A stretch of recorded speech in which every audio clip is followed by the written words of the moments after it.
नवीन घडामोडी पाहण्यासाठी आपल्या बारामती झटका या यूट्यूब चॅनलला सबस्क्राईब करा व बेल आयकॉन दाबा, म्हणजे ताज्या घडामोडी आपणापर्यंत पोहोचतील। सध्या सुट्टीचे दिवस चालू आहेत, त्यामुळे बरेचसे लोक आपल्या गावी जात आहेत, तर काही सुट्टीचा आनंद दुप्पट करण्यासाठी वेगवेगळ्या ठिकाणी फिरायला जात आहेत।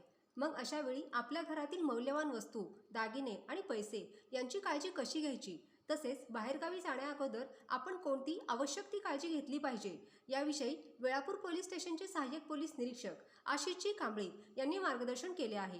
तर आपण प्रत्यक्षच पाहूयात ते काय म्हणतायत। आपणा सर्वांना नमस्कार। मी सहाय्यक पोलीस निरीक्षक आशिष कांबळे, नेमणूक वेळापूर पोलीस ठाणे, सोलापूर ग्रामीण। वेळापूर पोलीस ठाणे हद्दीतील सर्व नागरिकांना जाहीर आवाहन करतो की आपण घराबाहेर पडताना आपल्याकडील मौल्यवान दागिने, रोख रकमेची सुरक्षा कशी करावी याविषयी काही महत्त्वाच्या गोष्टी मी आपल्या समोर मांडणार आहे। आपण सर्वजण सण, उत्सव, सुट्ट्या किंवा लग्न सराईच्या निमित्ताने अनेकदा कुटुंबासह बाहेर गावी जात असतो, पण आनंदाच्या या क्षणी आपल्या घराकडे आणि मौल्यवान वस्तूवर चोराचे लक्ष असते।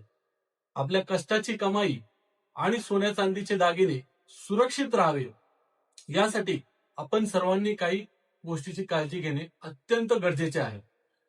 गावाला जाताना घरातील दागिने आणि जादाची रोख रक्कम घरात किंवा उघड्यावर किंवा कपाटात अजिबात ठेवू नका।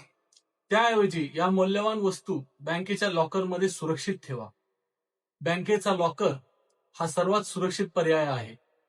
घराला कुलूप लावल्यानंतर आपल्या शेजाऱ्यांना किंवा जवळच्या नातेवाईकांना आपण किती दिवसासाठी जात आहे याची कल्पना द्या। घरातील लाईट्स आणि टीव्ही सतत चालू ठेवू नका, परंतु सोसायटीमध्ये घराबाहेर एखादा लाईट चालू ठेवा। घरात कुणीतरी असल्याची जाणीव करून द्या। अनेकदा आपण बाहेरगावी गेल्यानंतर आपले फोटो किंवा प्रवासाची माहिती लगेच सोशल मीडियावरती, उदाहरणार्थ फेसबुक किंवा इंस्टाग्राम वरती पोस्ट करतो। असे करणे टाळा, कारण यामुळे चोरांना आपले घर बंद असल्याची माहिती मिळते। प्रवासात अनोळखी व्यक्तींनी दिलेले खाद्यपदार्थ किंवा पेय अजिबात घेऊ नका।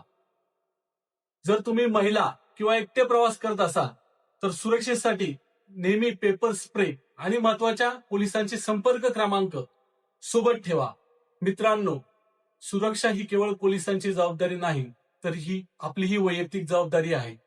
सावध राहा, सुरक्षित राहा। आपला प्रवास आणि सुट्ट्यांचा काळ आनंददायी, सुखरूप जावो यासाठी सदिच्छा देतो। धन्यवाद। जय हिंद, जय महाराष्ट्र।